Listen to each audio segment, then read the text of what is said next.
Hello నమస్తే, welcome to reality check. ఆంధ్రప్రదేశ్లో తాజా రాజకీయ పరిణామాలపైన మనతో మాట్లాడడానికి జై భీమ్ భారత్ పార్టీ అధ్యక్షులు జడస్ శ్రవణ్ కుమార్ గారు మనతో పాటు ఈరోజు రియాలిటీ చెక్ లైవ్ లో పార్టిసిపేట్ చేస్తున్నారు. శ్రవణ్ గారు నమస్తే, వెల్కమ్ టు ఈహా. సార్, ఆంధ్రప్రదేశ్లో కేసుల రీఓపెనింగ్ నడుస్తోంది.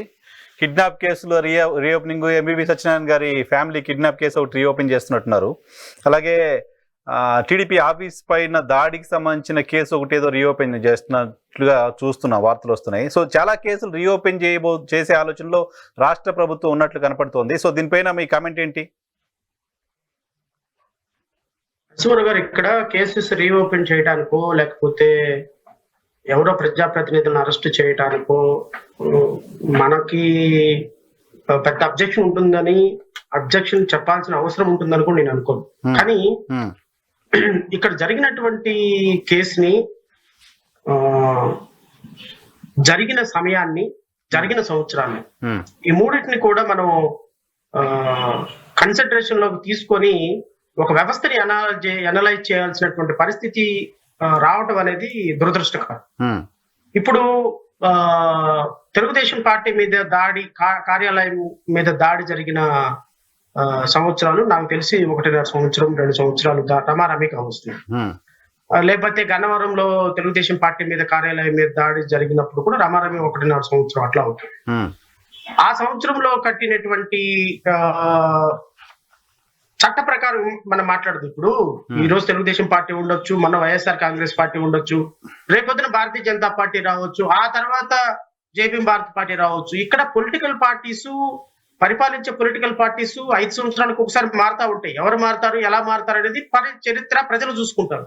కానీ పర్మనెంట్ ఏంటి అంటే CrPC, IPC, evidence act, police వ్యవస్థ పర్మనెంట్. ఏ పార్టీ అధికారంలో ఉన్నా పోలీసులు సిఆర్పిసి ఫాలో అవ్వాలి, ఐపీసీ ఫాలో అవ్వాలి, ఎవిడెన్స్ యాక్ట్ ఫాలో అవ్వాలి.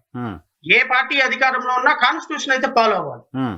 2022లో జరిగినటువంటి తెలుగుదేశం పార్టీ మీద జరిగినటువంటి దాడి, కార్యాలయం మీద జరిగినటువంటి దాడి, ఈ రోజు తెలుగుదేశం పార్టీ గన్నవరంలో జరిగినటువంటి దాడిలో ఇప్పుడు పోలీసులు అరెస్ట్ చేస్తున్నారు అంటే అర్థం ఏంటి అంటే 2022లో ఉన్నటువంటి పోలీస్ వ్యవస్థ ఫెయిల్ అయిందని అర్థం. పోలీస్ వ్యవస్థ రాజకీయ నాయకుల కనుసనలో పనిచేసిందని అర్థం. ఐపీఎస్ ఆఫీసర్లు, ఐఏఎస్ ఆఫీసర్లు, సిఐలు, ఎస్ఐలు రాజకీయ నాయకుల తొత్తుల్లాగా, వాళ్ళ దగ్గర చెంచాల్లాగా, వాళ్ళ కాలి కింద మోకాళ్ళ నీళ్లు తాగే బానిసలాగా బ్రతుకుతున్నారన్నారు. సింపుల్ గా చెప్పాలి అంటే సామాన్యుడికి ఏమి ఇప్పుడు కాసేపు మనం మాట్లాడుతుంది రియాలిటీ చెక్. రియాలిటీ చెక్ లో రియాలిటీగా మాట్లాడుతుంది. భారతదేశంలో ఆంధ్రప్రదేశ్ లో 5.5 కోట్ల మందిలో ఉన్నటువంటి ఆంధ్రప్రదేశ్ లో ప్రజల్లో పిహెచ్డి చదివిన దగ్గర నుంచి కూలి పని వెళ్లే వ్యక్తి దగ్గరికి వెళ్ళి, ఇదిగో ఈ సంవత్సరం తెలుగుదేశం పార్టీ వాళ్ళు వైఎస్ఆర్ కాంగ్రెస్ పార్టీ వాళ్ళ మీద దాడి చేశారు, ఇప్పుడు పోలీస్ కేసులు కడతారంటే వాళ్ళ ప్రభుత్వంలో వాళ్ళు ఎందుకు కేసులు కట్టుకుంటారండి? పిచ్చా మీకేమన్నా? Simple logic. రమారమి 2028 సంవత్సరంలోకి వెళ్ళిన తర్వాత ఇంకొక సంవత్సరం ఆగితే తెలుస్తుందిగా మా పవర్ ఏంటో. కంగారేలా 2024లో చేసిన దానికి, 2025లో చేసిన దానికి మేము ఎలా రివెంజ్ ఇచ్చుకుంటామో చూతురుగాను వెండితెర మీద అనే మాటలు వస్తాయి. అంటే ఈ రెండు సిద్ధాంతాలు ఏమి ఇండికేట్ చేస్తున్నాయి అంటే నరసింహరావు గారు, ఈ దేశంలో, ఈ రాష్ట్రంలో పోలీసు వ్యవస్థ, న్యాయ వ్యవస్థ, ఇంకొక వ్యవస్థ రాజకీయ నాయకుల కనసలలో నడుస్తున్నాయి అని చెప్పడానికి ఈ తార్కాణం. ఆ వ్యవస్థల కంటే కూడా రాజకీయ వ్యవస్థే పవర్ఫుల్. రాజకీయ వ్యవస్థ అనుకుంటే కేసులు అవుతే సిఆర్పిసిఓ, ఐపీసీఓ కాదు అనేది చెప్పినట్టు కదా. అబ్సల్యూట్లీ, మీరు అనేదానికి ఒక్క పదానికి కూడా తేడా లేదు. ఇంకా మీరు సామాన్యుడు, వీడికి న్యాయం జరుగుతుంది, వీడికి పోలీస్ స్టేషన్కి వెళ్తే వీడి ఎఫ్ఐఆర్ అవుతుంది, వైఎస్ఆర్ కాంగ్రెస్ పార్టీ వాడు ఇప్పుడు వెళ్ళి కేసు పెడితే ఎఫ్ఐఆర్ అవుతుంది, వైఎస్ఆర్ కాంగ్రెస్ పార్టీ వాడిని కొట్టిన తెలుగుదేశం నాయకుడు ఈ రోజు అరెస్ట్ అవుతాడు, అప్పుడు వైఎస్ఆర్ కాంగ్రెస్ పార్టీ నాయకుడు కొడితే అప్పుడు అరెస్ట్ అవుతాడు అని ప్రజలకు నమ్మకం లేనప్పుడు సిస్టమ్ ఫెయిల్ కదా అంటున్నా నేను.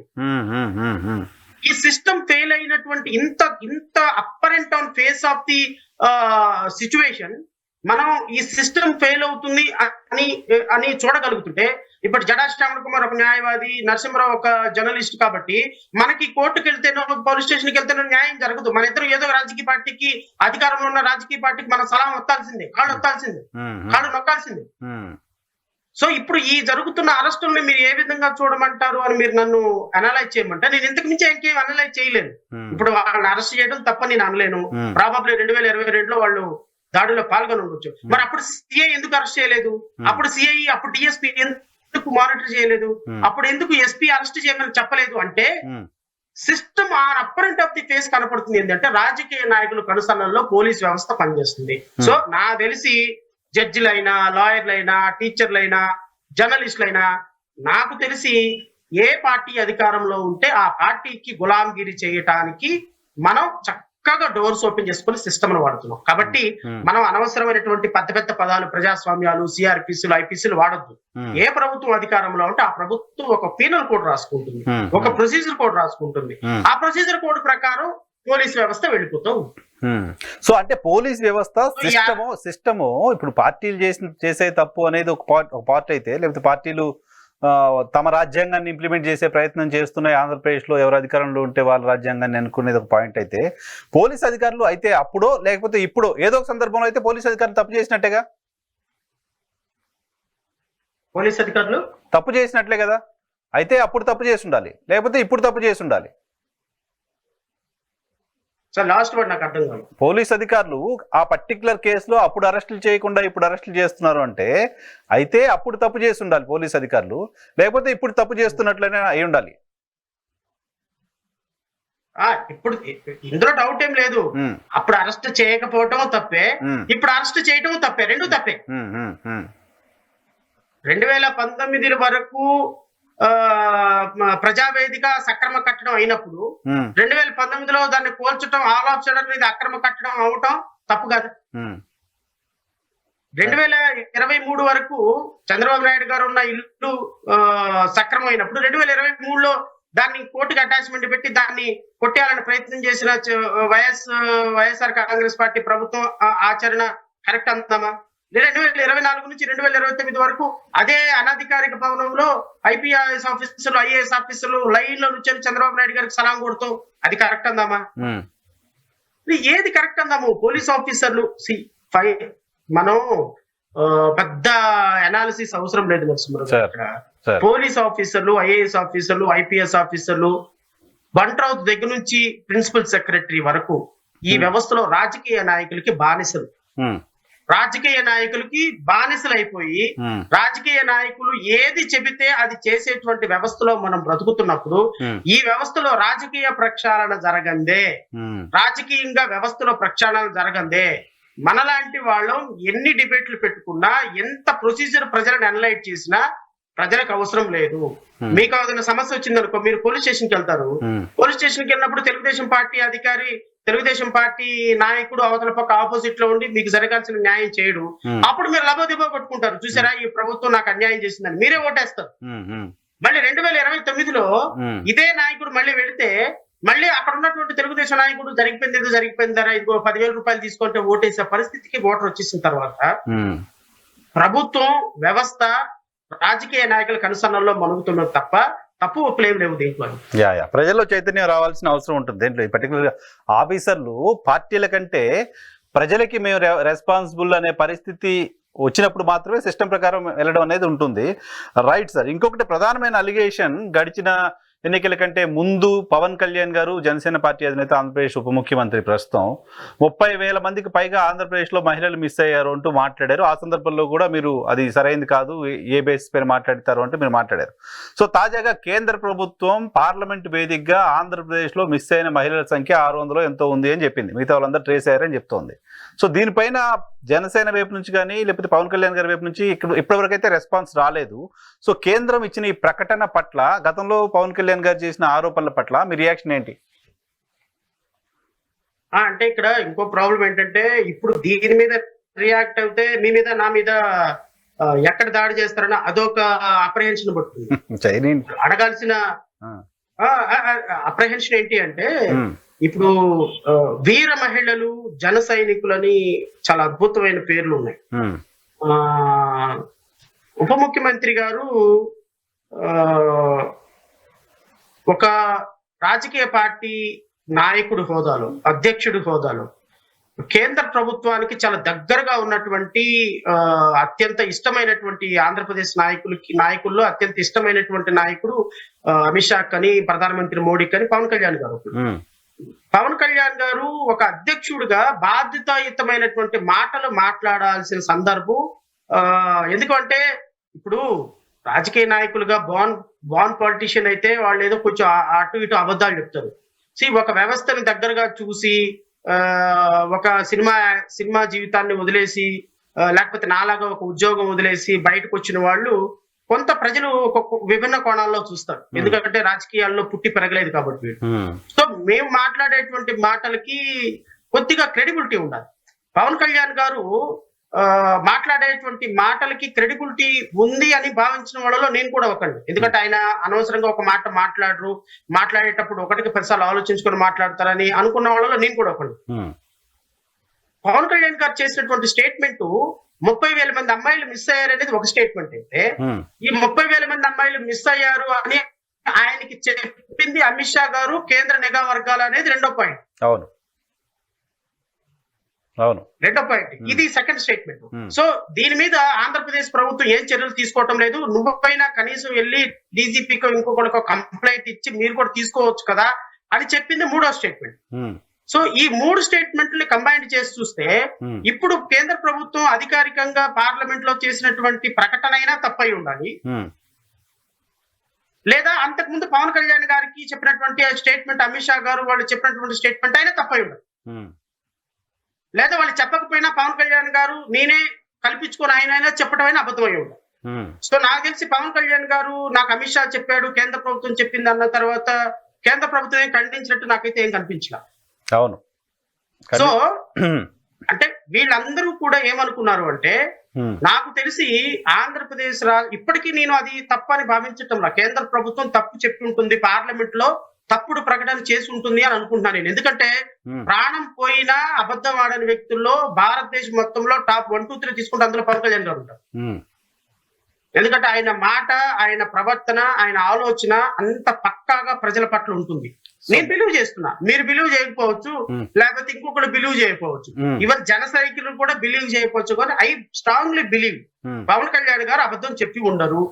నాకు తెలిసి కేంద్ర ప్రభుత్వం అబద్ధం ఆడి ఉండొచ్చు. ఇప్పుడు పార్లమెంట్ లో కేంద్ర ప్రభుత్వమే అబద్ధం ఆడిందంటారా?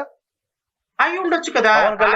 పవన్ కళ్యాణ్ గారికి చెవిలో చెప్పి దేశ ప్రజలందరికీ పార్లమెంట్ లో అబద్ధం చెప్తుందా? నాకు పార్లమెంట్ లో నిజాలు చెప్తారనే నమ్మకం నాకు లేదు. పార్లమెంట్ కంటే పవన్ కళ్యాణ్ గారి పైన ఎక్కువ నమ్మకం ఉంది మీకు? ఆంధ్రప్రదేశ్ రాష్ట్ర ప్రజలు, పిఠాపురం ప్రజలు పవన్ కళ్యాణ్ గారి మీద జన సైనికులు, వీర మహిళలు అంత నమ్మకం పెట్టుకున్నారని చెప్పడం నా ఉద్దేశం. ఇప్పటికీ కూడా పార్లమెంట్ లో చెప్పిన దానికంటే కూడా పవన్ కళ్యాణ్ గారు చెప్పినటువంటి ఎలిగేషన్, ఈ 30,000 మంది పిల్లలు ఎక్కడ మిస్ అయ్యారు, ఏ ప్రాస్టిట్యూషన్ హౌస్ లో ఉన్నారు, ఏ ట్రాఫికింగ్ గురయ్యారు, వాళ్ళందరినీ వెతికి పట్టుకునే విషయంలో ఎందుకు వైఎస్ఆర్సీపీ అధినేత ఫెయిల్ అయ్యారు అనేది నాకు ఇప్పటికీ అర్థం కానండి. నేను అందుకని ఇప్పటికీ కూడా ఆయన డిమాండ్ చేస్తున్నా, పార్లమెంట్ లో చెప్పిందని అసలు మీరు మర్చిపోండి. పార్లమెంట్ అన్ని అబద్ధాలు చెప్తుంది.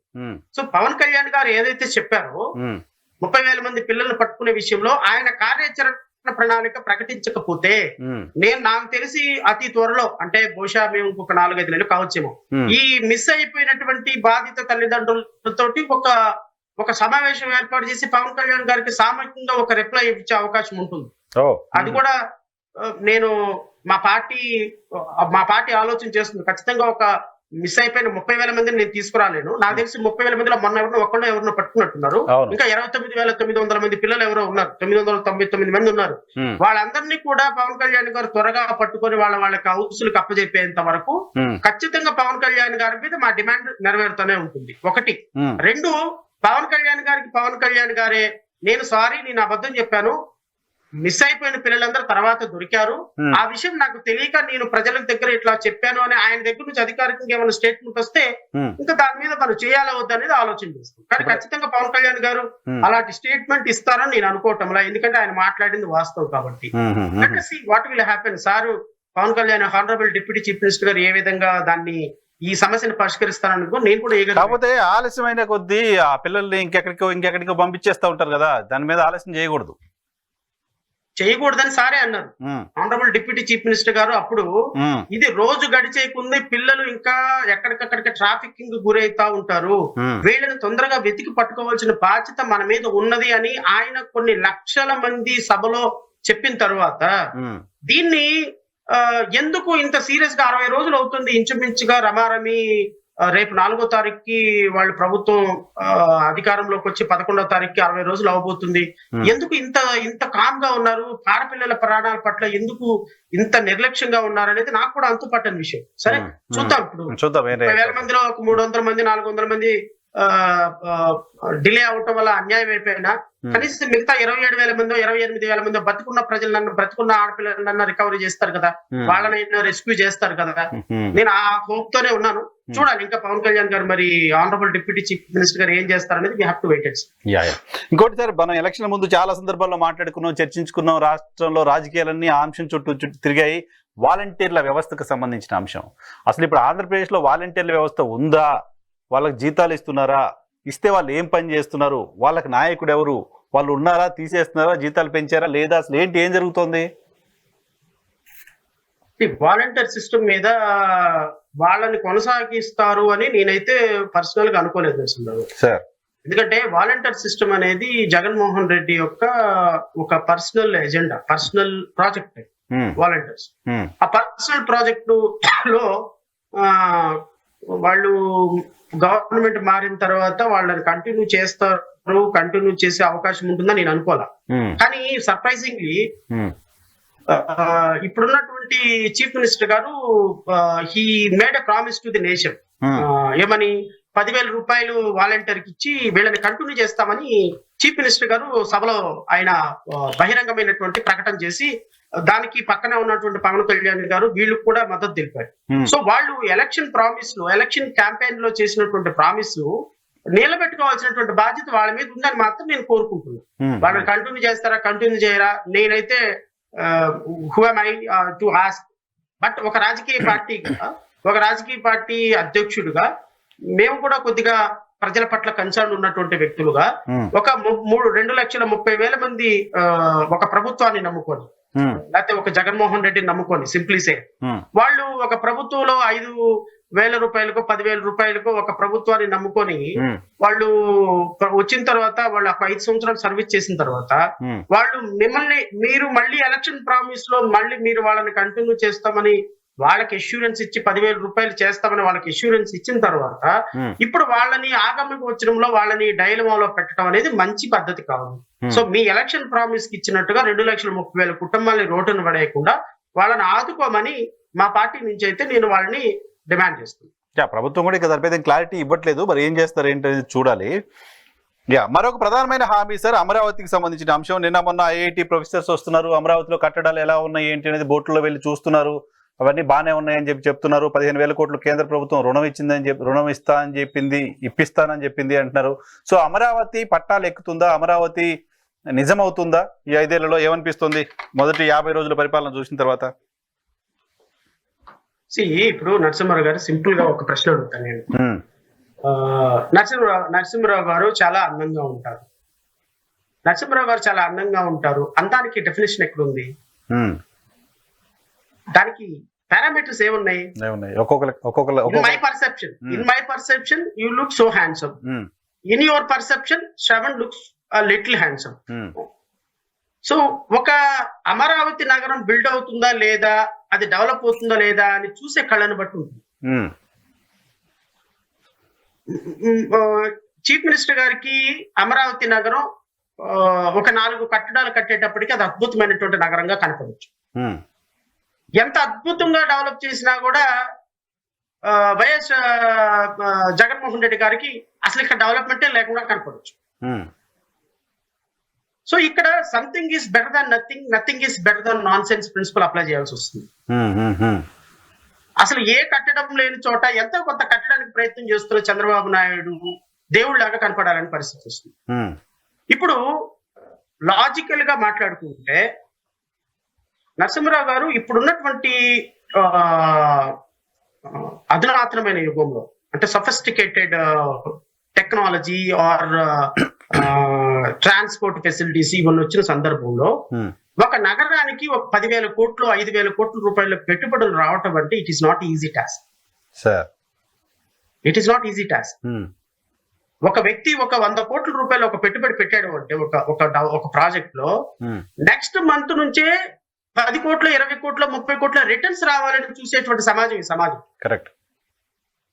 మీ ఇష్టం వచ్చినట్టు ఒక 1000 కోట్ల ఇన్వెస్ట్మెంట్ పెట్టేసి 10 సంవత్సరాల తర్వాత వస్తాయా అని ఊరుకునే పరిస్థితి ఉండదు ఇక్కడ. 2019 నుంచి 2024 వరకు అమరావతి డెవలప్మెంట్ కి చాలా దూరంగా వెళ్ళిపోయి అసలు అమరావతి క్యాపిటల్ గానే రికగ్నైజ్ చేయబడిన సందర్భంలో 2024 నుంచి 29 వరకు పరిపాలన చేయబోతున్నటువంటి చంద్రబాబు నాయుడు గారి ప్రభుత్వం అమరావతి మీద విజన్ డాక్యుమెంట్ రిలీజ్ చేసి అమరావతిని అద్భుతంగా డెవలప్మెంట్ చేస్తానన్నటువంటి ప్రకటనకి నేను ఆహ్వానిస్తున్నా.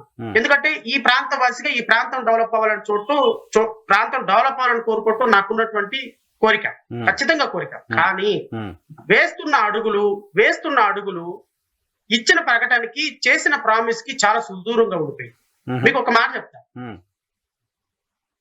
ప్రతి ఒక్క వ్యక్తి ఇక్కడ పెట్టుబడి పెట్టే వ్యక్తి మొదట చూసేది ఇక్కడ లా అండ్ ఆర్డర్ సిచ్యువేషన్ ఎలా ఉంది, పొలిటికల్ సిచ్యువేషన్ ఎలా ఉంది, ఇక్కడ ప్రజాప్రతినిధులు ఎలా ఉన్నారు, ఇక్కడ ఉన్నటువంటి రాజ్యాంగ వ్యవస్థల యొక్క పనితీరు ఎలా ఉన్నాయి అని చెప్పి ఒక 100 కోట్ల పెట్టుబడి ఇవన్నీ ఆలోచన చేస్తారు.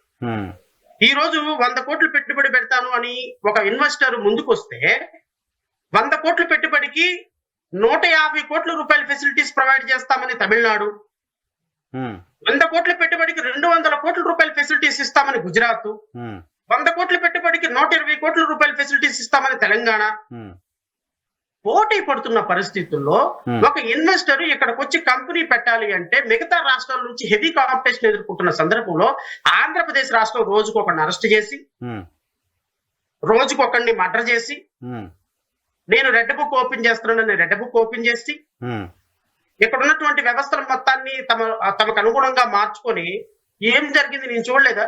ఒక ఎంఆర్ఓ ఆఫీస్కి వెళ్ళి తెలుగుదేశం పార్టీ బిళ్ళ చూపిస్తే కాలు మీద కాలు వేసుకుని కూర్చొని తహసీల్దార్ నీకు కాఫీ ఇచ్చి టీ ఇచ్చి నీకు పని చేసి పంపిస్తాడు, లేకపోతే వాడి తోలు నేను తీస్తానని ఒక మంత్రి ఒక రాష్ట్ర పార్టీ అధ్యక్షుడు అధికారికంగా ప్రకటించిన తర్వాత ఒక జడ్పీటీసీ ఒక ఎంపీటీసీ ఒక సర్పంచి వెళ్ళిపోయి నేను తెలుగుదేశం పార్టీ నాయకుడిని ఎంపీడీఓల్ని ఆర్టీఓల్ని తహసీల్దార్ని చొక్కాలు పట్టుకుని బయటకు లాక్కొచ్చి వాళ్ళ మీద జులుం చలాయిస్తున్న పరిస్థితుల్లో రోజుకు ఒక మర్డరు రోడ్డు మీద చికెన్ కొట్టినట్టు కొడుతూ మనుషులను రోడ్డు మీద కొట్టి చంపుతుంటే ఎవరి మీద ఎవరో వెళ్ళి దాడి చేస్తే ప్రజాప్రతినిధుల మీద వెళ్ళి దాడులు చేస్తే పొంగనూరు లాంటి సంఘటనల్లో ఒక మాజీ ఎంపీ ఇంకో ఎంపీని కలవటానికి వెళితే విపరీతంగా రాళ్ల దాడి చేసి వాళ్ళ మీద ఎఫ్ఐఆర్లు కట్టుకుంటే ఈ లా అండ్ ఆర్డర్ సిచ్యువేషన్ ని బేర్ చేసి చూసినటువంటి ఏ వ్యక్తి అయినా ఆంధ్రప్రదేశ్ రాష్ట్రంలో పెట్టుబడి పెడతాడా? కానీ ఆంధ్రప్రదేశ్ లో 1-2 ఇన్సిడెంట్స్ జరిగితే వాటిని భూతద్దంలో చూపిస్తున్నారు. ఆంధ్రప్రదేశ్ లో పెట్టుబడులు పెట్టడానికి వచ్చే వాళ్ళందరికీ కూడా ఇప్పటికి కూడా ఉన్న భయం ఏంటంటే మళ్ళీ జగన్మోహన్ రెడ్డి అనే భూతం వస్తుందేమో అని భయపడుతున్నారు. ఆ భూతాన్ని ఇక రాకుండా చేస్తానంటూ ముఖ్యమంత్రి గారు మాట్లాడిన మాటలు కూడా ఉన్నాయిగా. మంచిదే కదా, ఇది కూడా ఒక ఫ్యాక్టరే. ఇప్పుడు మీరు కాసేపు తెలుగుదేశం వైసీపీ పక్కన పెట్టండి నరసింహరావు గారు, ఆంధ్రప్రదేశ్ రాష్ట్రము ఇక్కడ యువత గురించి ఆలోచిద్దాం కాసేపు. నేను తెలుగుదేశాన్ని సమర్థించడం లేదు, వైఎస్ఆర్ కాంగ్రెస్ పార్టీని సమర్థించడం లేదు. వైఎస్ఆర్ కాంగ్రెస్ పార్టీ 2019 నుంచి 24 వరకు పరిపాలించిన విధానం, 24 నుంచి 29 వరకు తెలుగుదేశం పార్టీ పరిపాలించబోయే విధానం రెండు ఒకటిగానే కనపడుతున్నాయి నాకు. ఇప్పుడు రేపొద్దున 2029లో మళ్ళీ వైఎస్ఆర్ కాంగ్రెస్ పార్టీ అధికారంలోకి వచ్చింది అనుకోండి, ఇవే గొడవలు, ఇవే తనులాట్లు, ఇవే మడ్డర్లు, ఇవే మానభంగాలు, ఈ విధంగానే గత సంవత్సరంలో పెట్టుబడులు పెట్టిన వాళ్ళందరినీ మళ్ళీ ఈ రాష్ట్రం నుంచి తరిమేయటం జరిగింది అనుకోండి.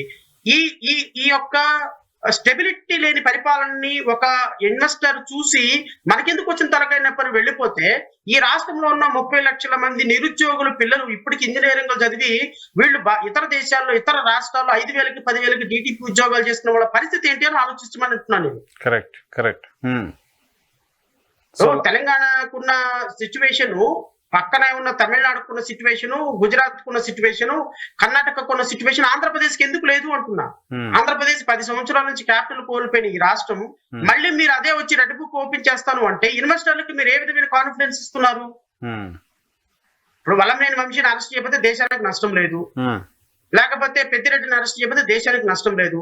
మీరు ఇవన్నీ రివెంజ్ పాలిటిక్స్ చేయకుండా ఉంటారు అనే 164 సీట్లు ఇచ్చారు, కానీ వాళ్ళని అరెస్ట్ చేయడానికి, వాళ్ళని చంపడానికి, వాళ్ళ మీద మళ్ళీ కేసులు పెట్టడానికి, 2021లో 22లో జరిగిన మర్డర్లకి, రేపులకి ఈ రోజు మళ్ళీ ప్రతీకారంగా తీసుకోవడానికి కాదు కదా పెట్టింది అంటున్నాం. కానీ రెడ్ బుక్ అంటూ పదే పదే మాట్లాడుతున్నారు. ఆ స్థాయిలో అరెస్టులే లేవు. మడకసిరి చంద్రబాబు నాయుడు గారు వెళ్ళిన సందర్భంగా అక్కడ కొంతమంది సిపిఐ నాయకుల్ని గృహ నిర్బంధం చేస్తే నారా లోకేష్ గారు ట్వీట్ చేశారు, మన్నించండి కామ్రేడ్స్ అంటూ. ఈ ప్రభుత్వంలో వచ్చే 5 ఏళ్ళు అక్రమ అరెస్టులు ఉండవు, గృహ నిర్బంధాలు ఉండవు, ఎవరైనా లీడర్లు వస్తున్నారంటే ముందుగా అరెస్ట్ చేయడాలు ఉండవు అంటూ ఆయన ఒక భరోసానిస్తున్నారు. మంచిదే కదా. ఇప్పుడు 2 నెలలు ఇంకా 50 రోజులు అయింది. 50 రోజుల్లో మీకు జరిగినటువంటి దారుణాలు మీకు ఏమైనా లిస్ట్ కావాలి అంటే నేను ఇస్తాను ప్రభుత్వానికి అధికారికంగా. ఈ రాష్ట్రంలో జరిగినటువంటి మర్డర్లు ఏమైనా ఉన్నాయా, రేపులు ఏమైనా ఉన్నాయా, అధికార పార్టీ నాయకులు తెలుగుదేశం పార్టీ మేము అని చెప్పేసి ఏదైనా చేసినటువంటివి, లేకపోతే జరిగినటువంటి మారణహోమాలు ఏమైనా నేను అధికారికంగా కావాలంటే లిస్ట్ ఇస్తా. 40-50 రోజులకే ఈ విధంగా జరిగితే రేపొద్దున భవిష్యత్తులో ఈ విధమైనటువంటి ఇప్పటికి జరిగింది చాలు. నేనేమంటాను అంటే నిజంగా పొలిటికల్ గా అరెస్టులు లేవు అంటే, లేకపోతే పొలిటికల్ గా అరెస్టులు లేవు, లేకపోతే ఇంకోటి లేవు అంటే, మీరు ఇప్పటి వరకు జరిగినటువంటి సిరీస్ ఆఫ్ అరెస్టులు, పెట్టినటువంటి కేసులు ఎవరి మీద పెట్టినట్టు? వైఎస్ఆర్సీపీ పార్టీ కార్యాలయం మీద, వాళ్ళ మీద కోర్టు స్టే ఇచ్చేంత వరకు మీరు అన్ని కార్యాలయాలను కొట్టేయాలని ప్రయత్నం చేశారు కదా, అన్ని కార్యాలయాల మీద దాడి చేయాలని ప్రయత్నం చేశారు కదా, వైసీపీ నాయకులందరి భద్రతనంతా విరమించేశారు కదా, వైసీపీ నాయకుల మీద, పెద్దిరెడ్డి మీద, వాళ్ళ మీద కేసులు పెట్టారు కదా, నాని మీద కేసులు పెట్టారు కదా, ఇప్పుడు వంశీ మీద కేసులు పెట్టారు కదా, వీళ్ళందరినీ అరెస్ట్ చేయడానికి బృందాలు తిరుగుతున్నాయి కదా, వీటన్నిటిని ఏమంటాము? ప్రతీకార చర్యలు అనమా వీటన్నిటిని? రేపొద్దున ఇప్పుడు మన్నించండి కామ్రేడ్స్ అన్నారు, రేపొద్దున ఏదైనా ఒక అంశం జరిగినప్పుడు మేము రోడ్డు మీదకి వస్తే మమ్మల్ని అరెస్ట్ చేయకుండా ఉండమనండి, గృహ నిర్బంధం చేయకుండా ఉండమనండి. ఐఎమ్ షూర్ ఇంకా ప్రజలు బయటకు రాలేదు, ఇంకా కొంత సమయం ఉంది కదా అని రాలా. నాకు తెలిసి అలాంటి ఆలోచన కనుక ఉంటే వాళ్ళని అప్రిషియేట్ చేయాల్సింది, ఖచ్చితంగా అప్రిషియేట్ చేస్తాను. అలాంటి ఆలోచన ఉంటుందని నేను అనుకోవటం లేదు, ఎందుకంటే వీళ్ళు వెళ్తున్న పోకడ అలా లేదు. ఓవరాల్ గా నేనేమంటానంటే ఒకళ్ళని అరెస్ట్ చేస్తారు, 10 రోజుల్లో బయటకు వస్తారు, అది కాదు నరసింహరావు గారు. ఇక్కడ బాధ ఏంటి అంటే ఈ రాష్ట్రాన్ని ఒక law and order problem, political rivalry పట్టి పీడిస్తుంది అన్న భావన ఇతర రాష్ట్రాల్లో ఉన్న ఇన్వెస్టర్లకు వచ్చేసింది. Correct. So nobody is willing to invest here. ఇది నా మాట కాదు, రాబోయే 5 సంవత్సరాల్లో మీరే చూస్తారు. ఈ రాష్ట్రానికి పట్టుమని 10,000 మందికి ఉపాధి కల్పించే ఒక్క ఫ్యాక్టరీ కూడా వచ్చే పరిస్థితి ఉండదు. ఎందుకు ఉండదు అంటే ఈ రాష్ట్రంలో జరగబోతున్న పరిపాలన ఈ విధంగానే ఉంది. చూడండి, అదే రాగానే కొత్త వాళ్ళు రాగానే పాత షట్టర్లు వేసే పరిస్థితి, పాత వాటిపైన విచారణలు తవ్వుకుంటూ వెళ్లే పరిస్థితి ఉంటే న్యాచురల్ గానే అది అట్రాక్టివ్ గా ఉండదు కదా. తెలంగాణ నిజానికి తెలంగాణ గవర్నమెంట్, తెలంగాణలో జరుగుతున్నాయి పోల్చి చూస్తే ఆంధ్రప్రదేశ్ లో చాలా ఫార్ బెటర్ తెలంగాణ అనిపిస్తుంది ఇండస్ట్రీస్ విషయంలో, లా అండ్ ఆర్డర్ విషయంలో. మీకు ఇంకో మాట చెప్తా. విషయం ఏంటి అంటే ఒక ఇన్వెస్టర్ వచ్చినప్పుడు 100 కోట్ల రూపాయలు ఇన్వెస్ట్మెంట్ పెట్టడానికి వస్తే తనకి దరిద్రం 50 కోట్ల రూపాయలు వాల్యూబుల్ ల్యాండ్ ఇవ్వాలి,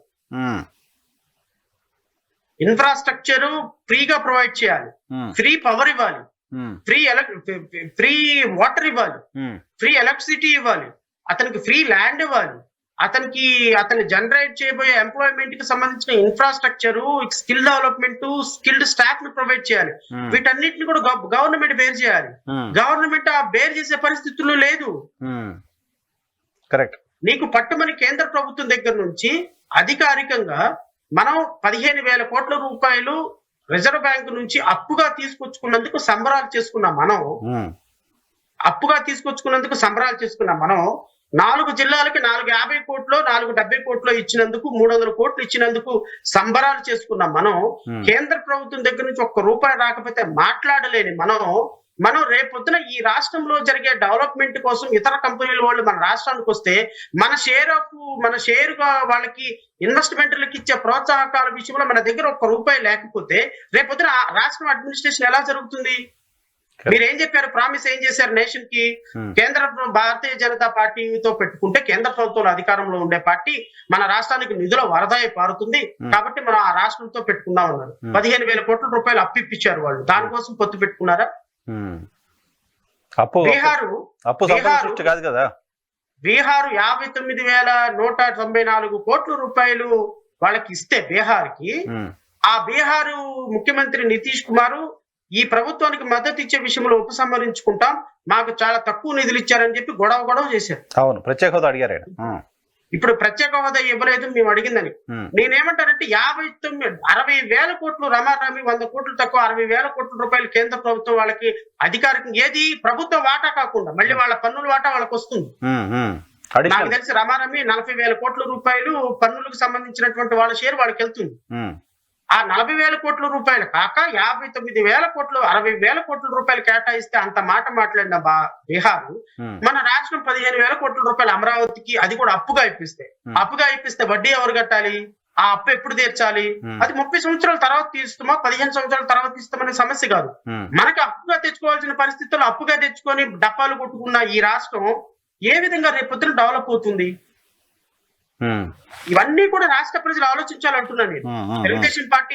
తెలుగుదేశం పార్టీ నాయకులందరూ ఆలోచించాల్సింది ఏంటంటే, ఇప్పుడు సూపర్ 6 అమలు చేసే పరిస్థితి కనిపించలా, లేదా అది సూపర్ 6 అడగబోతున్నా. నెక్స్ట్ చంద్రబాబు నాయుడు గారు భయం వేస్తుంది అంటున్నారు, మొత్తం ఖజానా ఖాళీ చేసిపోయారు అంటున్నారు, ప్రజలు కూడా ఆలోచించాలి అంటున్నారు.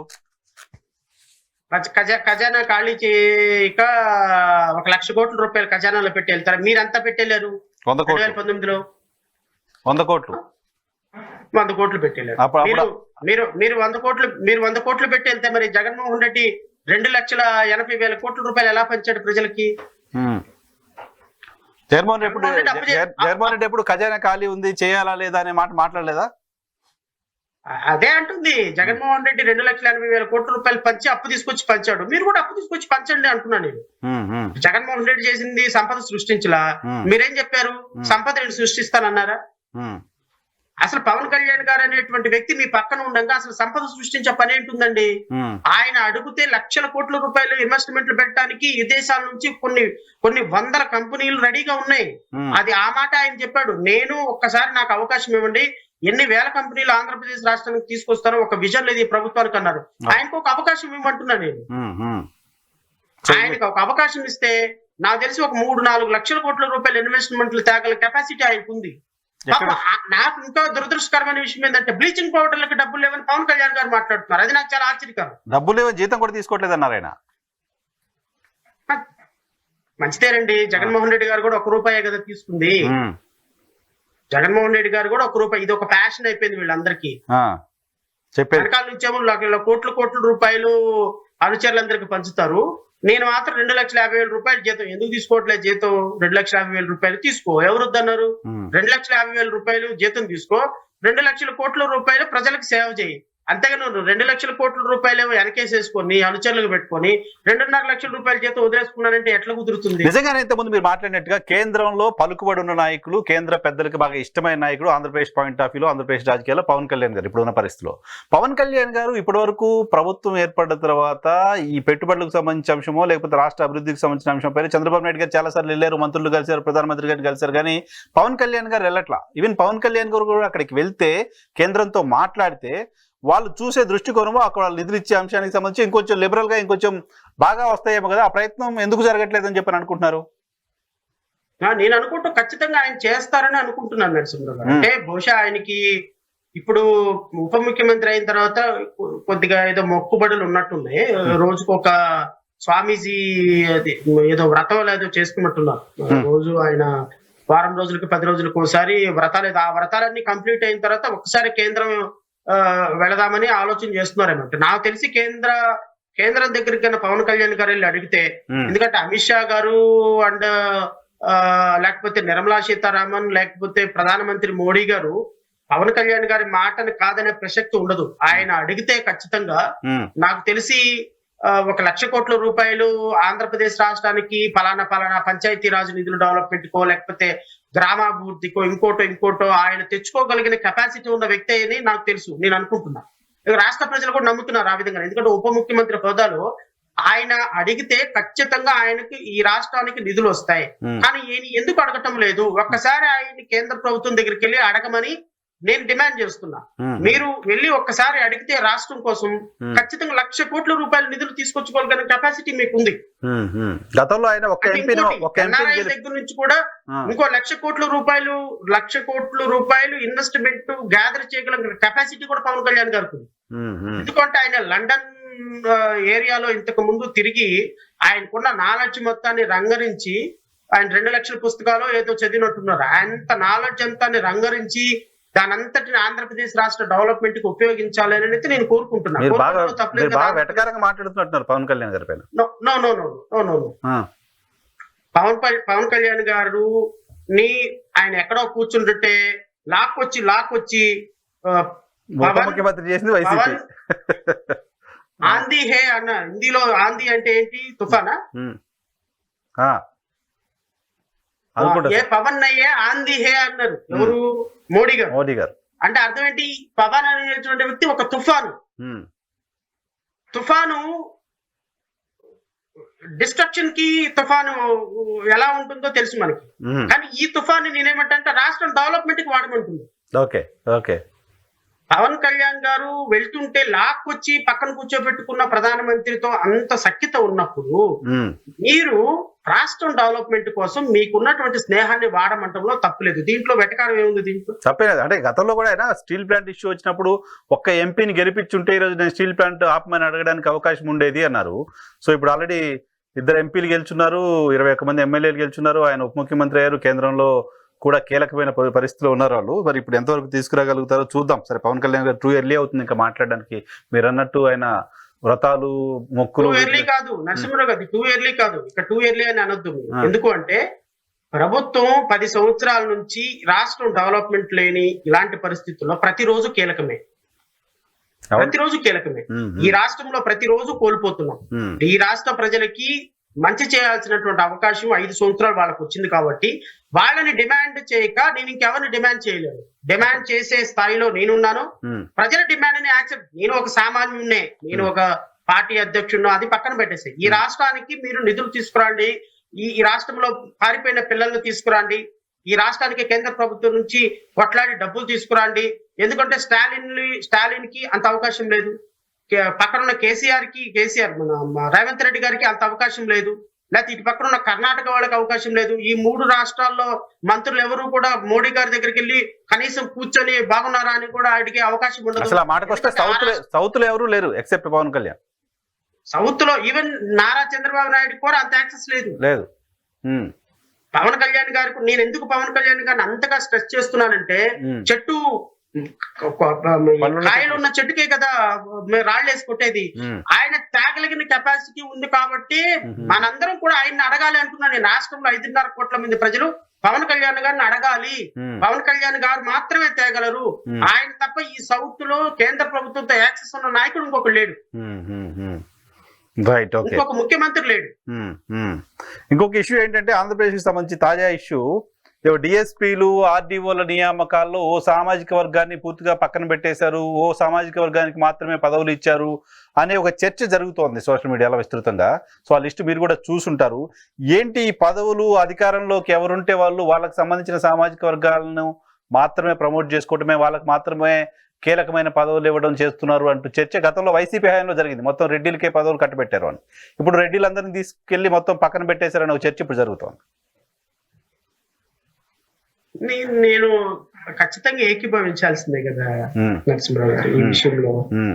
నేను దాన్ని ఎప్పుడు కూడా తప్పుపట్టాను. ఇప్పుడు ఒక ప్రభుత్వం ఏర్పడిన తర్వాత ప్రభుత్వం వాళ్ళ సామాజిక వర్గాలకి పెట్టుబడులు పెట్టి, ఇప్పుడు ఈ జగన్మోహన్ రెడ్డి ఆయన మరి ఏ విధమైన పాలిటిక్స్ ఎక్కడ నేర్చుకున్నాడో నాకు తెలియదు. కానీ మేబీ ఆయన అదృష్టం ఒక ముఖ్యమంత్రి గారి కొడుకు అయ్యటం, లేదా ఆయన అదృష్టం ఆయన పాదయాత్ర చేయగలిగిన కెపాసిటీ, సోనియా గాంధీ ఆయన మీద అరెస్ట్ చేసి లోపల వేశాడని సింపతి తెచ్చుకోగలిగినాడు.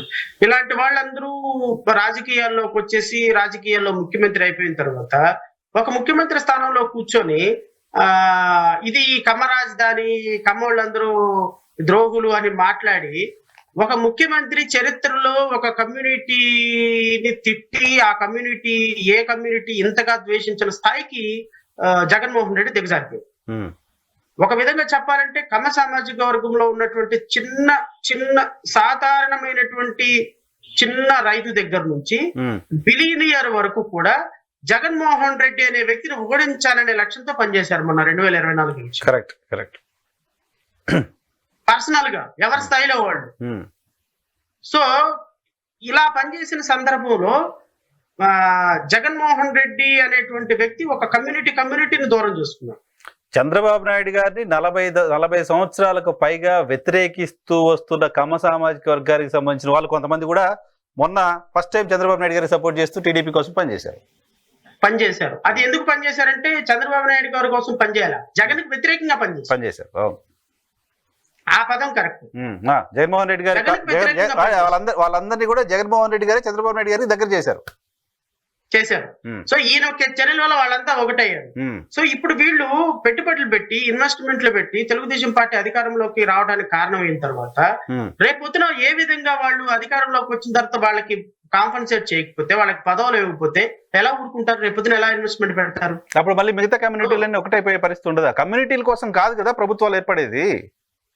కమ్యూనిటీ కోసం కాక ప్రభుత్వాలు ప్రజల కోసం ఏర్పడుతున్నాయి అనే ఇంప్రెషన్ లో ఉన్నారా మీరు? ఉండాలి కదా, కనీసం కోరుకోవాలి కదా, చర్చ చేయాలి కదా. మనం చర్చ చేయాలి, నీకు ఆదరటంలా. కానీ మొన్న ఎలక్షన్ చూసిన తర్వాత చర్చ చేయడానికి కూడా నాకు ఇష్టం పుట్టడం. ఎలక్షన్ చేసిన తర్వాత అదే జరిగింది. అవును, ఎలక్షన్ చూసిన తర్వాత ఆ చర్చ చేయడానికి కూడా నాకు ఇష్టం పుట్టడంలా.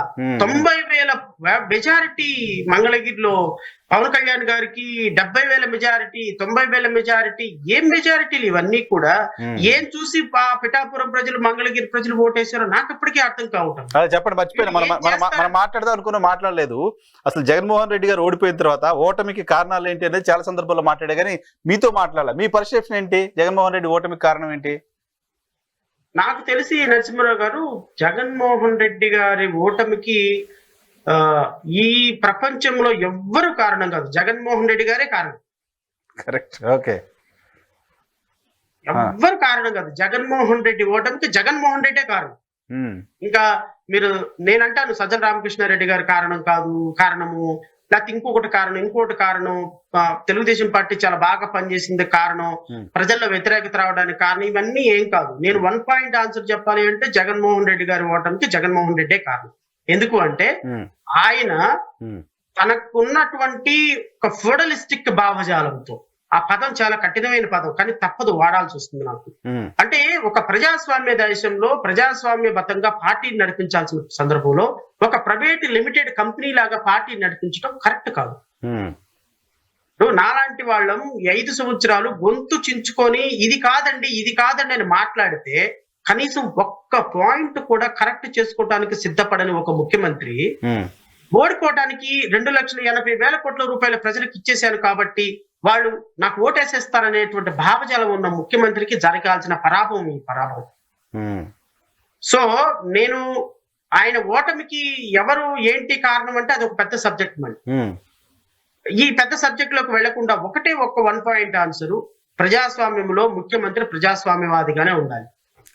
అంతేగాని నేను అతీతుణ్ణి అని అనుకుంటే, అహంకారం పోతే ఎంతవరకు ప్రజలకు తుంచాలో అంతవరకు తుంచుతారు. తెలంగాణలో కేసీఆర్ పరిస్థితి ఏమైంది? ఎవరైనా సరే ప్రెస్ మీట్ కి, కేసీఆర్ ప్రెస్ మీట్ కి వెళ్తే కేసీఆర్ గారు ఇది ఏంటి అని అడిగితే ఏమ్రాబాయ్ నీకు బుద్ధి జ్ఞానం ఉందా అని ఆ అడిగిన వ్యక్తిని హ్యూమిలియేట్ చేసేటువంటి విధానంలో ఒక ముఖ్యమంత్రి ఉంటే అనుకుంటాం, ముఖ్యమంత్రి పదవిలో ఉన్నారు కాబట్టి ఒక సాధారణ జర్నలిస్ట్ మాట్లాడు, ఆయనకి ఎదురు తిరిగి మాట్లాడు, లేకపోతే ఆయనకి కౌంటర్ ఇవ్వడు. కానీ దాని రిప్లికేషన్స్, దాని రిఫ్లెక్షన్స్ ఎలక్షన్స్ లో పడతాయి. పబ్లిక్ అంతా చూస్తుంటారు కదా. ఖచ్చితంగా నితీష్ కుమార్ ఎప్పుడైనా అలా మాట్లాడటం చూసారా మీరు? నవీన్ పట్నాయక్ ఎప్పుడైనా అలా మాట్లాడటం చూసారా మీరు? జ్యోతి బసు ఎప్పుడైనా అలా మాట్లాడటం చూసారా మీరు? అందుకని 25 సంవత్సరాలు 30 సంవత్సరాలు వాళ్ళు ముఖ్యమంత్రులుగా ఉన్నారు. మీరు ప్రెస్ మీట్ పెట్టరు. ప్రెస్ మీట్ 5 సంవత్సరాలు ఒక ప్రెస్ మీట్ హోల్డ్ చేయలేదు. 5 సంవత్సరాలు ఒక మంత్రిని, ఒక ఎమ్మెల్యేని ఫ్రీక్వెంట్ గా కలవలేదు. 5 సంవత్సరాలు ఒక ప్రతిపక్షాలను ఇన్వైట్ చేసి మాలాంటి వ్యక్తులు ఇన్వైట్ చేయమని మేము అనటంలా. ఇప్పుడు డాక్టర్ సుధాకర్ అంశం తీసింది. రాష్ట్రంలో దళితుల మీద దాడులు విపరీతంగా జరుగుతున్నాయి అని చెప్పాం. ఒక 100 మందినో 50 మందినో ప్రజల కోసం ఫైట్ చేసేటువంటి వ్యక్తులందరినీ పిలిచి సార్ ఇదిగో ఇది ఎందుకు జరుగుతున్నాయి వీటి మీద దాడులు, దీని మీద ఒక హై పవర్ కమిటీ వేద్దాము, ఈ కమిటీకి మీరు సూచనలు ఇవ్వండి, మీ సూచనలు కూడా తీసుకుని రాష్ట్రంలో జరుగుతున్న దాడుల్ని కొంచెం ప్రివెంట్ చేసే పరిస్థితి చూద్దామని ఏ రోజైనా మీరు దాని మీద రిపెంట్ అయ్యారా? అందరి వాడిగా డెమోక్రటిక్ గా ఉండాలిగా, డెమోక్రటిక్ గా. కానీ డెమోక్రటిక్ కాదు, మీరు డెమోక్రటిక్ గా మీరు ఉండలేరు, కానీ డెమోక్రటిక్ ఉన్నట్టయినా నటించాలి. అదే ఉన్నట్టు కనపడాలి కదా కనీసం. కనిపించాలి. కనిపించకుండా నేను ఎప్పుడు అక్కడే కూర్చుంటాను, నేను అన్ని చేసేస్తాను అంటే that's not the way. So ఇవన్నీ కూడా ఇప్పుడు సింపుల్ లాజిక్ సార్. కరోనాలో ఎంతమంది చచ్చిపోయారంటే సజ్జల రామకృష్ణారెడ్డి గారు, పొంగనూరులో చంద్రబాబు నాయుడు గారి మీద దాడు అంటే సజ్జల రామకృష్ణారెడ్డి గారు అరెస్ట్ చేయాలి. రాష్ట్రానికి ఎన్ని కంపెనీలు వచ్చినాయి అంటే సజ్జల రామకృష్ణారెడ్డి గారు అరెస్ట్ చేయాలి. డాక్టర్ సుధాకర్ ను చంపేశారు అంటే అంటే రాష్ట్రంలో ఏ మంత్రి లేకుండా సజ్జల రామకృష్ణారెడ్డి ప్రైవేట్ లిమిటెడ్ కంపెనీకి ఒకే అతను మాట్లాడుతున్నారు, ఇది ఒక కంపెనీ అని నీ ఎమ్మెల్యేలు నీ ఎంపీలోనే ఒక అవగాహన వచ్చినప్పుడు ఇప్పుడు సజ్జల రామకృష్ణారెడ్డి ఓన్గా వెళ్ళి మాట్లాడారు నేను అనలేను. ఎందుకంటే unless and until Jaganmohan Reddy garu ఎలా చేయిందే he will not speak. Okay, it is the problem of head of the department. So ఆయన ఆదేశాలని అనుసరించే వాళ్ళని మనం తప్పేలా అనగలం. సో నేను సజ్జల రామకృష్ణారెడ్డి గారు కూడా తప్పనలేను. ఒక ముఖ్యమంత్రిగా ఆయన చేయాల్సిన పనులు, రెండోది అత్యంత ఇంపార్టెంట్ విషయం ఆయన సామాజిక వర్గాన్ని ఆయన ఇగ్నోర్ చేయడం. అబ్సల్యూట్లీ ఇగ్నోర్ చేయడం. ఇవన్నీ కూడా కర్ణుడి చావుకి 100 కారణాలు ఎలాగో జగన్మోహన్ రెడ్డి 2019లో పార్టీ గెలవటానికి జగన్మోహన్ రెడ్డి ఒక్కడు ఎలాగ కారణమో 2024లో ఓడిపోవటానికి కూడా అతనే ఒక్కడే కారణం. ఓకే, బాగుంది. ఇది నిజానికి మీరు ఇప్పుడు చెప్తుంటే గుర్తొస్తుంది. జగన్మోహన్ రెడ్డి గారు కూడా ఎన్నికల ముందు చెప్పారు, నన్ను చూసే ఓట్లేస్తారు, నేను నచ్చితే ఓట్లేస్తారు, నేను నచ్చకపోతే ఓట్లేరు, సింపుల్. జగన్ కావాలా వద్దా అనే ఎలక్షన్ అని ఆయనే చెప్పారు. దాని డెమోక్రసీ అని ఎలా అనగలం? ఎమ్మెల్యేలు మంత్రులు కాదు నన్ను చూసేస్తున్నారు. సార్ ఇంకోటి చివరిగా ఈ ఎస్సీ వర్గీకరణ అంశానికి సంబంధించి క్రిమీ లేయర్ పాయింట్ ఒకటి వస్తోంది. వర్గీకరణకు సుప్రీంకోర్టు గ్రీన్ సిగ్నల్ ఇచ్చింది. తెలుగు రాష్ట్రాల్లో దీని పరిస్థితి ఏంటి, కాన్సిక్వెన్సెస్ ఏంటి, క్రిమీ లేయర్ అమలు ఏ రకంగా సాధ్యమవుతుంది? సార్ సుప్రీంకోర్టు ఇచ్చినటువంటి తీర్పు నేను ఇంకా చదవలేదు, కానీ అన్నదమ్ముల్లాగా కలిసి ఉండేటువంటి ఇద్దరు రాజ్యాధికారం కోరుకునేటువంటి 2 కమ్యూనిటీలు రాజ్యాధికారానికి రాగలిగినటువంటి అంబేద్కర్ కళల్ని సాకారం చేస్తూ ఏదో ఒక రోజు తెలుగు రాష్ట్రాల్లో అధికారం సాధించగలిగినటువంటి 2 కమ్యూనిటీలు ఈ రోజు వర్గీకరణ అనేటువంటి ఒక విచ్ఛిన్నమైనటువంటి ఆలోచనతో దూరం అయిపోతారు అని బాధ చాలా చాలా చాలా ఎక్కువ కలుగుతుంది.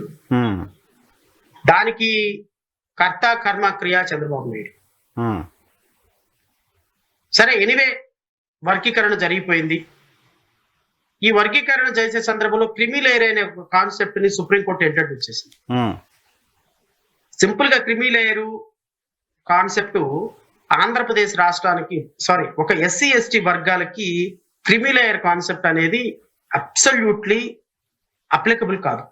ఎందుకు అంటే క్రిమీ లేయర్ అనే ప్రిన్సిపల్ ఏంటి అంటే, ఒక వ్యక్తి రిజర్వేషన్ వాడుకుని ఒక ఉద్యోగం వచ్చేసి ఉన్నతమైన స్థితికో లేదా ఆర్థికంగా ఎదిగిన తర్వాత అతనికి రిజర్వేషన్ అప్లై చేయకూడదు. దట్స్ ఓన్లీ 1 పాయింట్ ఆన్సర్ దానికి. ఒక వ్యక్తి ఐఏఎస్ ఆఫీసర్ అయ్యాడు, ఐఏఎస్ ఆఫీసర్ అయినటువంటి వ్యక్తి కొడుక్కి ఇంకా రిజర్వేషన్ అవసరం లేదు. బికాస్ ఫైనాన్షియల్ గా అతను ఒక స్టేజ్ కి వెళ్ళిపోయాడు. ఒక లిమిట్ అంటే ఫైనాన్షియల్ క్యాపబిలిటీకి రీచ్ అయిపోయిన తర్వాత ఆ కుటుంబానికి రిజర్వేషన్స్ తీసేయాలనేది క్రిమినల్ లేయర్. నేనేమంటానంటే ఆర్టికల్ 341, 342 ఆఫ్ ఇండియన్ కాన్స్టిట్యూషన్ ప్రకారం ఎస్సీ ఎస్టీలకు రిజర్వేషన్స్ ఇచ్చింది basing on not financial capability, it is a discrimination. Correct. Social concept లో వాళ్ళకి డిస్క్రిమినేషన్ చూస్తుంది, వాళ్ళని చేస్తుంది సమాజం. వాళ్ళు అన్టచబుల్ పీపుల్ గా ఉండిపోతున్నారు. వాళ్ళని సొసైటీ పూర్తిగా వాళ్ళ పట్ల డిస్క్రిమినేషన్ చూపించి అన్టచబుల్ పీపుల్ గా చూపించి వాళ్ళ పట్ల ఒక వివక్షత చూపిస్తుంది. కాబట్టి వీళ్ళకి రిజర్వేషన్స్ ఇచ్చారు. So even though you may be an son of IAS officer, you will be called అరే వాడు ఎస్సీ ఐఏఎస్ రా, ఎస్సీ కలెక్టర్ రా, ఎస్సీ ఐపీఎస్ ఆఫీసర్ రా, ఎస్సీ జర్నలిస్ట్ రా అంటారు. అవును. వాడు ఎస్సీ జడ్జి రా అంటారు. ఏంద్రా బాబు వీడికి ఇంత ఎస్సీ జడ్జికి ఎంత పగరేంటి అంట. ఇది నా నా అనుభవంలో చాలా మంది నేను పర్సనల్ గా ఫేస్ చేసింది. నాతోటి మీరు జడ్జిగా పనిచేశారు ఫేస్ నా దగ్గర నా ఇంటర్వ్యూకి మన ఐఏఎస్ ఆఫీసర్ గా పనిచేసిన విజయ్ కుమార్ గారు వచ్చి ఆయన కలెక్టర్ గా పనిచేస్తున్న సమయంలో గోదావరి జిల్లాలో ఎక్కడో జిల్లా కలెక్టర్ గా ఆయన వేయమని చీఫ్ సెక్రటరీ దగ్గరికి వెళ్ళి అడిగితే ఆయన టక్కున ఓపెన్ అయిపోయి చీఫ్ సెక్రటరీ మీరు ఎస్సీ కదా అనంట. గోదావరి పుష్కరాలని ఒక ఎస్సీ నిర్వహించకూడదా అనేది ఆయన నా బాధపడ్డారు చెప్పి ఇంటర్వ్యూలో చెప్పారు ఆయన. అంటే నేను అనేది ఏంటి అంటే నువ్వు ఏ స్టేజ్ లో ఉన్నా నీ కమ్యూనిటీ నిన్ను ఫాలో అవుతా ఉంది. సో నీకు రిజర్వేషన్స్ ఇచ్చింది not basing on financial capacity, financial viability కాదు. నీకు కాన్స్టిట్యూషన్ రిజర్వేషన్ ప్రొవైడ్ చేసింది basing on discrimination that you are facing across the society. So నువ్వు ఎంత స్థాయికి వెళ్ళినా నీకు రిజర్వేషన్ నీకు ఒక స్టిగ్మా అనేది ఒక షెడ్యూల్డ్ కాస్ట్ షెడ్యూల్డ్ ట్రైబ్ అనే స్టిగ్మా నీకు ఫాలో అవుతున్నప్పుడు ఇంకా క్రిమి లేయర్ ఎక్కడ అప్లై అవుతుంది? Correct correct. ఫైనాన్షియల్ అంటే క్రిమి లేయర్ వర్తిస్తుంది. సోషల్ డిస్క్రిమినేషన్ ఉన్న దగ్గర అది ఎలా నీకు అది డిస్క్రిమినేషన్ తీసేయాలి తప్ప దానికి ఫైనాన్షియల్ వయబిలిటీ సంబంధం లేదు కదా. Correct correct. ఓకే. సో క్రిమి లేయర్ అనే కాన్సెప్ట్ ఎస్సీ ఎస్టీలకు వర్తించదు. అసలు అది తీసుకురాకూడదు కూడా. బీసీలు ఉన్నారు, బీసీలకి మళ్ళీ క్రిమి లేయర్ వర్తిస్తుంది because they are not facing discrimination from the society. So SC ఎస్టీలు ఎక్స్పెషల్లీ వీళ్ళకి రిజర్వేషన్స్ ప్రొవైడ్ చేసేదే వీళ్ళకున్నటువంటి బ్యాక్వర్డ్నెస్, వీళ్ళకున్నటువంటి సోషల్ హ్యూమిలియేషన్, డిస్క్రిమినేషన్, అన్టచబిలిటీ ఇవి ప్రామాణికాలైనప్పుడు నువ్వు ఇవి ఎప్పుడైతే పోతాయో అప్పుడు రిజర్వేషన్ తీసేసి ఇవి పోవటానికి స్టేట్స్ మెజర్ తీసుకోవాలి. ఇవి పోవటానికి states directive principles of state policies ని ప్రాపర్ గా ఇంప్లిమెంట్ చేయాలి. వీటి మీద కాన్సన్ట్రేషన్ చేసి స్టేట్ అనేది అంటే స్టేట్ అంటే మీన్స్ గవర్నమెంట్ వీటిని తీసే ప్రయత్నంలో చేసి కంప్లీట్ గా సొసైటీలో ఇక SC ST BC minority concept ఏమీ లేకుండా ఎవరిని ప్రేమించినా పెళ్లి చేసుకోవచ్చు, ఎవరిని ప్రేమించినా ఇబ్బంది లేకుండా ఉండొచ్చు, ఎవరినైనా సరే ఫ్రెండ్షిప్ చేసుకోవచ్చు, ఎవరైనా ఏ కాలేజీలకు వెళ్ళి చదవచ్చు, ఎవరైనా సరే భూమిని హోల్డ్ చేసుకోవచ్చు, ఎవరైనా కూడా ఏ ఊర్లో అయినా తిరగొచ్చు, ఎవరైనా కూడా ఎక్కడికి వెళ్ళి అయినా ఓటు అడగొచ్చు. ఈ కాన్సెప్ట్ ఎప్పుడైతే వస్తుందో లిబరలిజం అనే కాన్సెప్ట్ అప్పుడు రిజర్వేషన్స్ అవసరం లేదు. అంతేగాని యాజ్ లాంగ్ యాజ్ ఈ కాస్ట్ సిస్టమ్ మనలో ఉన్నంత వరకు, ఈ డిస్క్రిమినేషన్ మనలో ఉన్నంత వరకు, ఇదిగో నువ్వు ఎస్సీ కాబట్టి నువ్వు మా ఊర్లోకి రావద్దు, మా పొలం దున్నొద్దు, మా అమ్మాయిని పెళ్లి చేసుకోవద్దు అని అనేంత వరకు రిజర్వేషన్ షల్ బి కంటిన్యూడ్ కదా. కరెక్ట్. సో క్రిమి లేయర్ వర్తించదు పాయింట్ నేను వినలేదు, ఫస్ట్ టైం వింటున్నాను. Valid point. సోషల్ డిస్క్రిమినేషన్ ఉన్న దగ్గర ఫైనాన్షియల్ యాంగిల్లో క్రిమి లేయర్ ఎలా వర్తింపజేస్తారు అనేది పాయింట్. ఖచ్చితంగా కదా. అసలు బేసిక్ 320, 341 ఆర్టికల్ చదివితే మీకు కనిపించే మొదటి అక్షరంలో basing on discrimination only you people are getting reservations. Okay, not and financial angle. Okay, right sir. చివరిగా కంక్లూడ్ చేస్తూ ఆంధ్రప్రదేశ్ లో సూపర్ 6 అమలుకు సంబంధించి చంద్రబాబు నాయుడు గారు ఖజానా ఖాళీ ఇంతకుముందు మన స్టార్టింగ్ లో మాట్లాడుకున్నాం, దానికి సంబంధించి నాకు ప్రాపర్ ఆన్సర్ అనిపించలేదు. అమలు సాధ్యం అవుతుంది అనుకుంటున్నారా ఆంధ్రప్రదేశ్ లో పరిస్థితులు చూసినా, బాబు గారు స్టేట్మెంట్ ఇవి చూసినప్పుడు? నాకైతే ఈ సూపర్ 6 అమలు సాధ్యము అవుతుందని అయితే అనిపించటంలా. ఎందుకు అంటే కేంద్ర ప్రభుత్వం నుంచి వీళ్ళకి సపోర్ట్ రావటంలా, నెంబర్ 1. నెంబర్ 2, ఇన్కమ్ జనరేట్ చేసే సోర్సెస్ ఆంధ్రప్రదేశ్ రాష్ట్రంలో కనిపించటంలా. నెంబర్ 3, వీళ్ళు ఇన్వెస్ట్మెంట్లను తీసుకొచ్చే పరిస్థితి ఆంధ్రప్రదేశ్ రాష్ట్రంలో కనిపించటంలా. ఒకవేళ ఇన్వెస్టర్స్ వచ్చినా ఈ ఇన్వెస్ట్మెంట్లు అది మార్కెట్ లో ఫ్లో అయ్యి ఇది గవర్నమెంట్ కి రెవెన్యూగా జనరేట్ అవ్వటానికి టైం తీసుకుంటుంది. రమారమి 2 నుంచి 4 years తీసుకుంటుంది. సో ఈ సూపర్ 6 అమలుకి ఎవ్రీ ఇయర్ రమారమి 70,000 కోట్ల నుంచి 75,000 కోట్ల రూపాయల వరకు ఖర్చు అవుతుంది ఓన్లీ సూపర్ 6 కి.